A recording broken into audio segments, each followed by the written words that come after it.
Namaste, Pranam, Gita Dhyanam.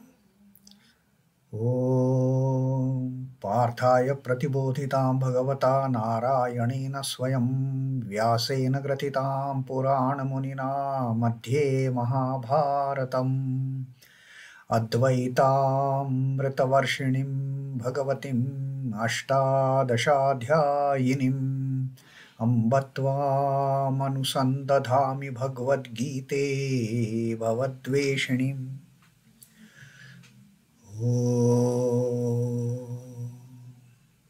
O Bhagavad Gita, with which Lord Narayana himself gave enlightenment to Partha. The ancient sage Vyasa included it in the Mahabharata. O Goddess, showerer of the nectar-like knowledge of non-dualism contained in your 18 chapters, O my affectionate mother, the destroyer of rebirth, I meditate upon thee. Krishna Vandana. Vasudeva Sutam Devam Kansachanura Mardanam Devaki Paramanandam Krishnam Vande Jagadgurum. Son of Vasudeva, the slayer of Kansa and Chanur, extreme delight for Mother Devaki, O Lord Krishna, the supreme teacher of the universe, my salutations to you. Srimad Bhagavad Gita, 18th Adhyaya, the Moksha Sannyasa Yoga, and Sri Krishna has just introduced the further teachings in this last Adhyaya. Further teachings that he is going to teach us about the threefold distinctions between the intellect and the firmness of mind. And he just started that dialogue. He just started that talk or that teaching from the 29th Shloka that we read last, where he said that buddhir bhedam dhruteschaiva gunataha trividham shrunu prochyamanam asheshena prathaktvena dhananjaya. O Dhananjaya, O conqueror of the wealth, who has hoarded, who has captured wealth from others for the good of humanity. You are that great doer. You are that great karta who has done such wonderful deed of getting the money which was hoarded by those misers, which was hoarded by those unrighteous people, and you have freely distributed it among masses. You are that Dhananjaya. Now listen from me. I am going to tell you. Shrunu. Shrunu is listen from me. And I am going to tell you Prochaman Asheshena. I am going to tell you in totality. I am not going to hide anything away from you. Fully I am dispersing. Fully I am like you shared that wealth. You see, this is again the reason why Sri Krishna addressed Arjuna as Dhananjaya. Dhananjaya knows how one should give unstintedly, how one should give asheshena, that he has done with the wealth. Now Sri Krishna is asheshena, he is sharing with Arjuna and with us. With asheshena, without any reserves, he is sharing this knowledge about the three ways of intellect, the three distinctions of intellect and the three distinctions of dhruti. So this is what Sri Krishna told us, that buddhir bhedam dhruteschaiva. I'm going to tell you the distinctions between the buddhi, the intellect, as well as the firmness of mind, based on gunata trividham shrunu. Listen to it, how this buddhi and the firmness of mind gets influenced by the three types of gunas. It depends on the sattva, rajas, tamas. They also become, the intellect also becomes sattva, rajas, tamas influenced.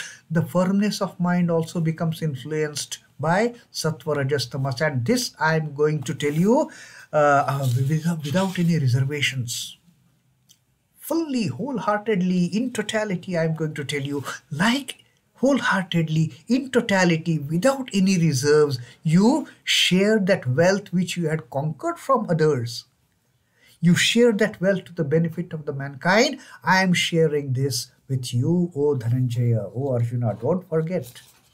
If you are great, I am still greater. So that was Sri Krishna's teaching to us in that 29th shloka. And then post that reading, we had seen that beautiful example Sri Ramakrishna gave about the three types of individualities that they exist.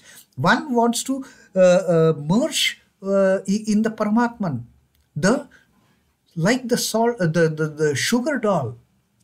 Another one wants to take everything from the Paramatman to the best of its his or her ability, wants to take everything like that cloth doll, which will take water, it will absorb water from that water container, it will become fat to its own benefit. There is no benefit for others at all.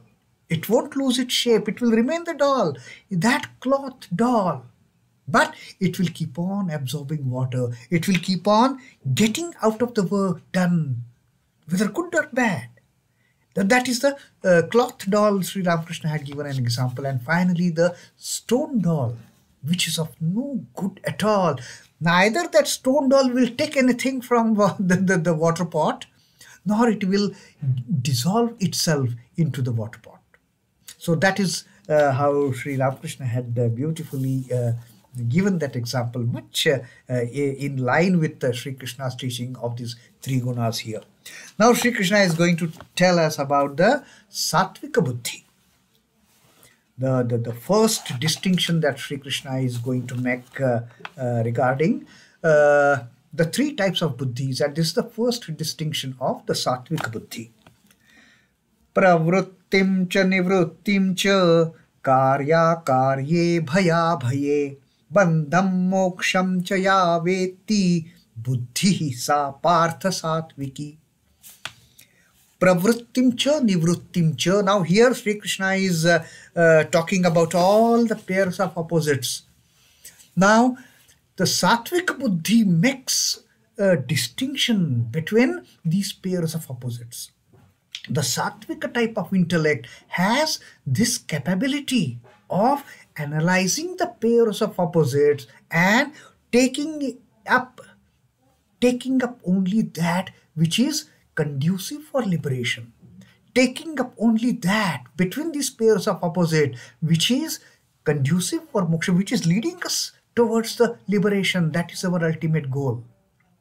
So pravṛittiṁ ca nivṛittiṁ ca. Pravritti is action oriented towards worldly gains. That is what we all do day in and day out. For leading our earthly life, whatever we do for the material gains, whether we gain or not, that is a different matter. But the pravritti makes us behave that way, of enjoying the earthly life and gets us entangled in the earthly life. That is because of pravritti. Our entanglement in this earthly life, birth after birth after birth, is because of the pravritti. Nivritti is let go, give up, renounce, tyaga. That is the nivritti attitude. So Sri Krishna says, pravṛittiṁ ca nivṛittiṁ ca. Pravritti and as well as the nivritti. Kāryākārye, kāryākārye. The right doing and the wrong doing. That ought to be done and that should never be done. Kāryākārye. The ethical work, the unethical work. The pure work, the impure work. Kāryākārye. Now Sri Krishna is explaining these pairs of opposites. The pravritti, nivritti, kāryākārye, bhayābhaye. Bhayābhaye.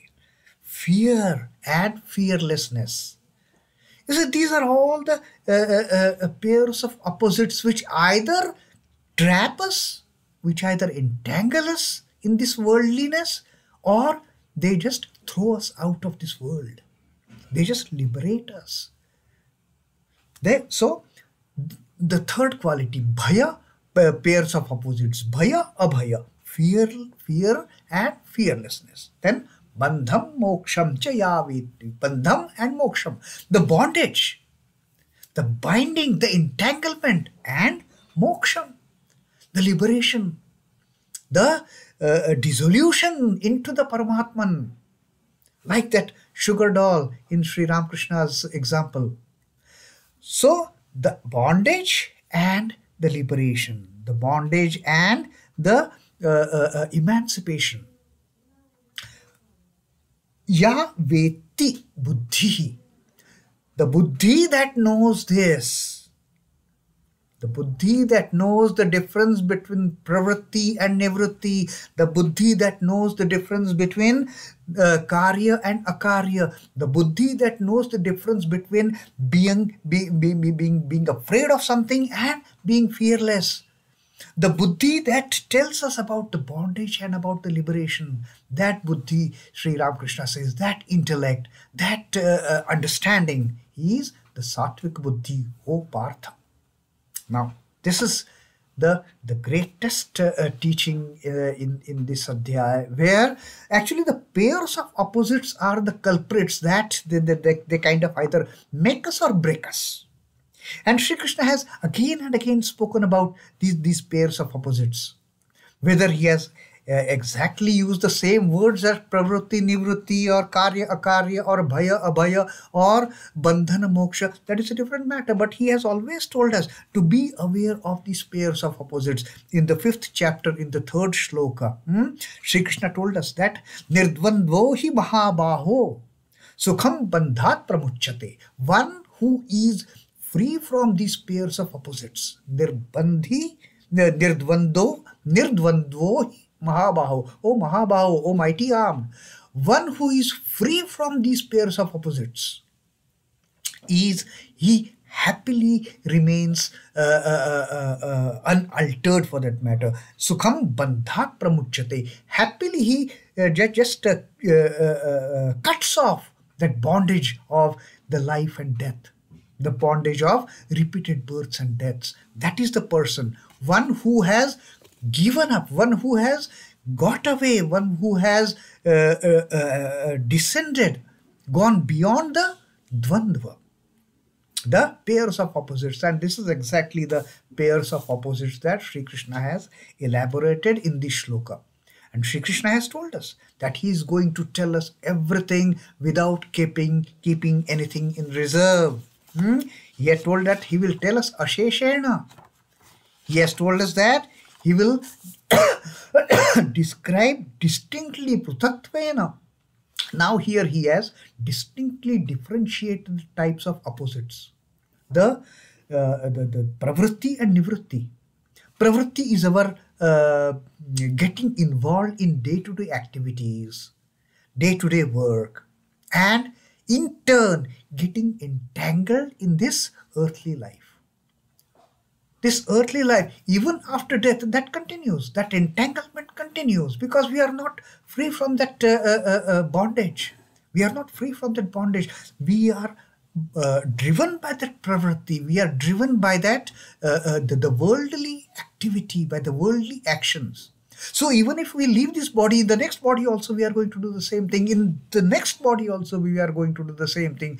And that will continue till we do not adopt, we do not start following the path of nivṛittiṁ, which is the true renunciation, which is the true sannyasa, which is the true tyaga.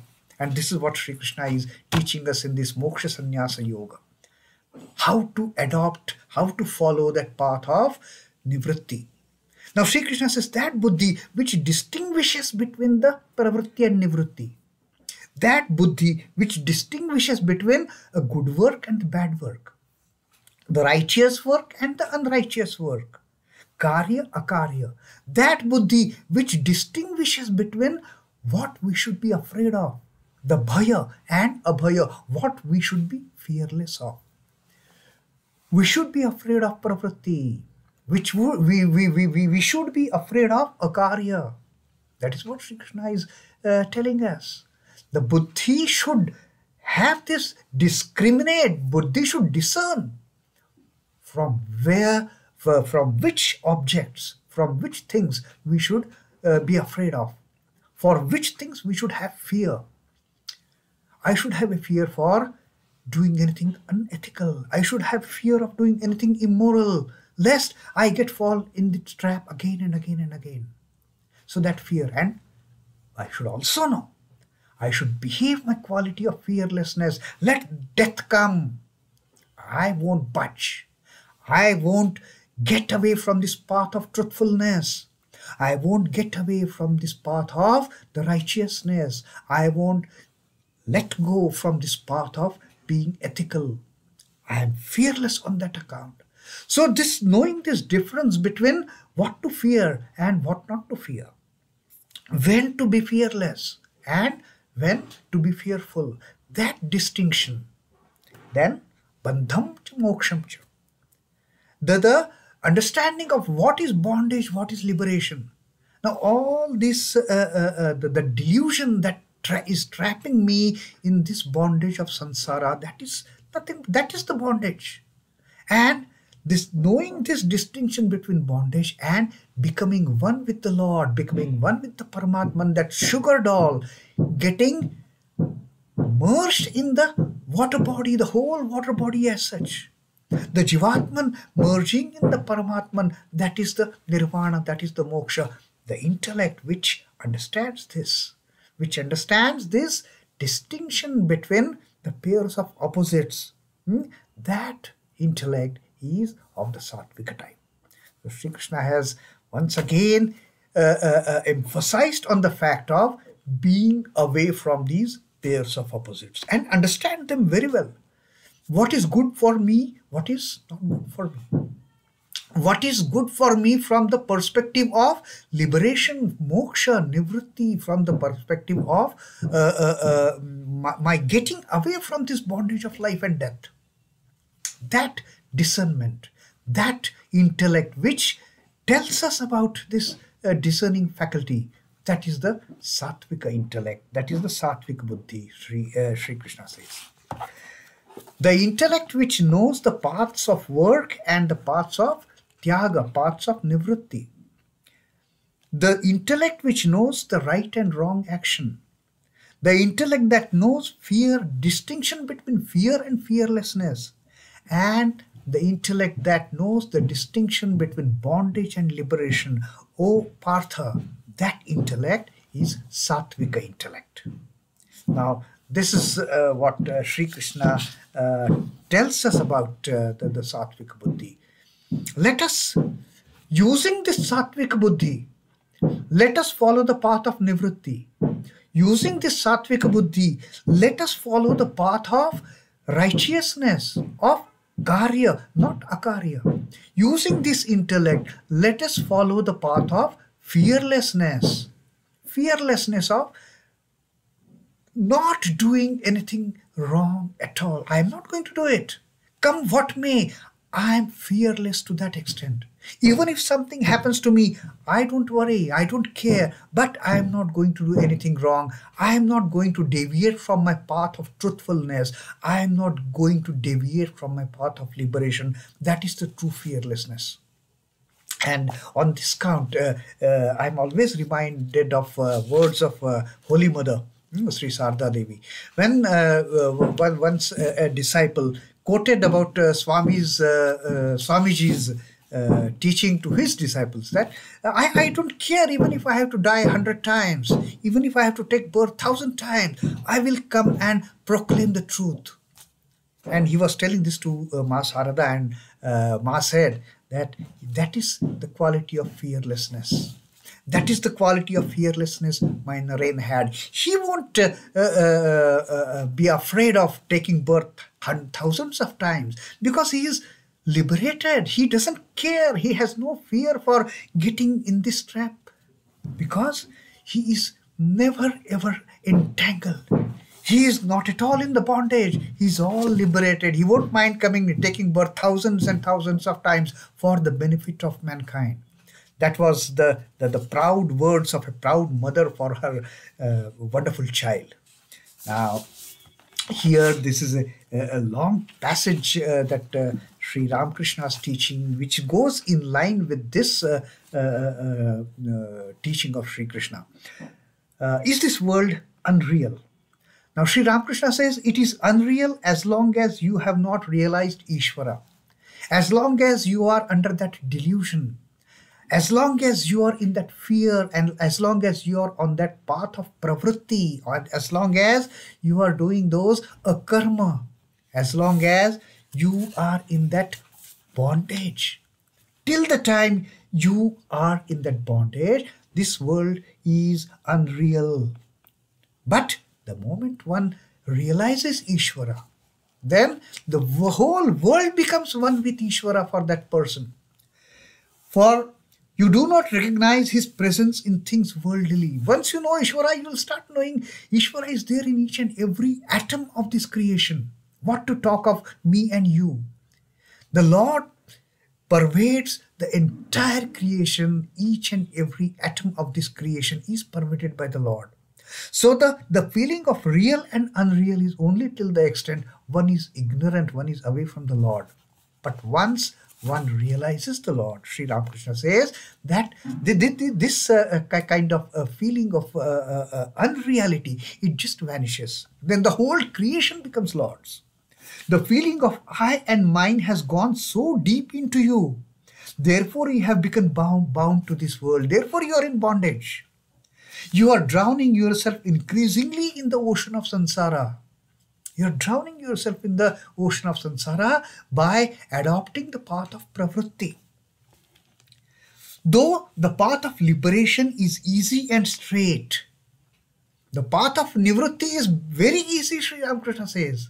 But the delusion has covered your eyes, and so you knock about here and there like a blind man.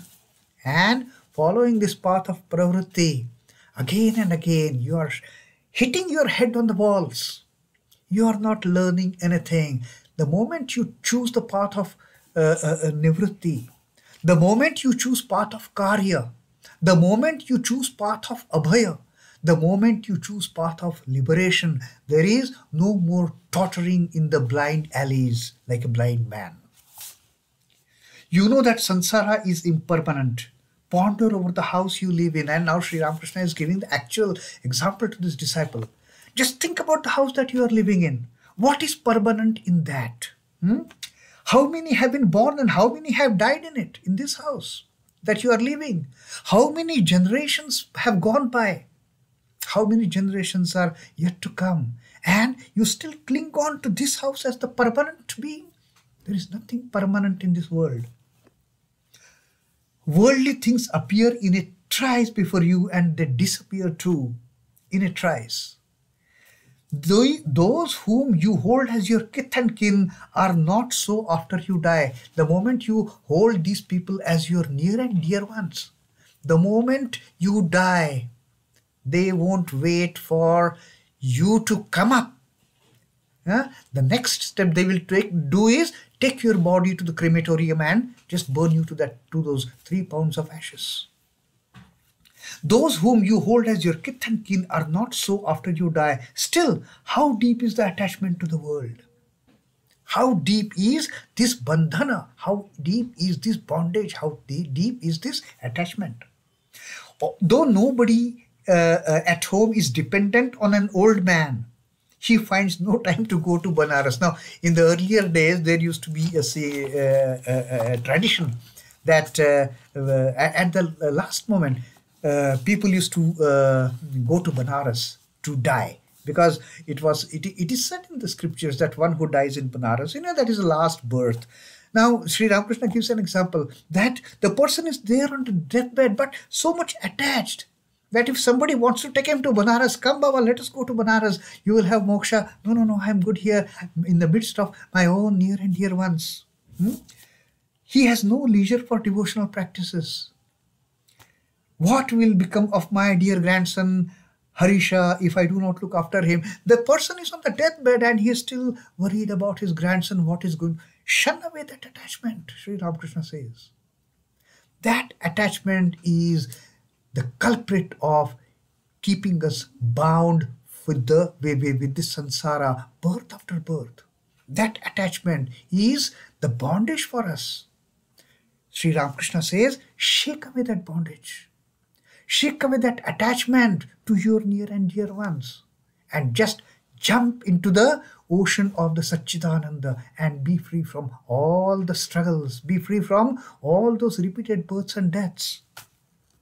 This is the deplorable way of the worldly man, and Therefore, Sri Ramakrishna says, have that sattvic intellect, understand what is right and wrong, understand what is pravṛittiṁ and nivṛittiṁ, and get away from this bondage. Please get away from this attachment. Please get away from this mean-mindedness of becoming a stone doll or becoming the cloth doll. Be a sugar doll. That is Sri Ramakrishna's teaching here, and Sri Krishna's teaching of that Sattvika type of intellect, which cautions us between these dualities, and not only cautions us, but the Sattvic intellect predominates in taking up that which is conducive for the liberation, that which is conducive for the moksha.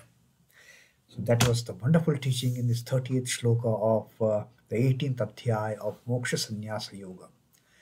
Om Namo Bhagavate Vasudevaya. Sri Krishna Arpanamastu. Jai Sri Ramakrishna. Jai Thakur. Jai Ma. Jai Swamiji.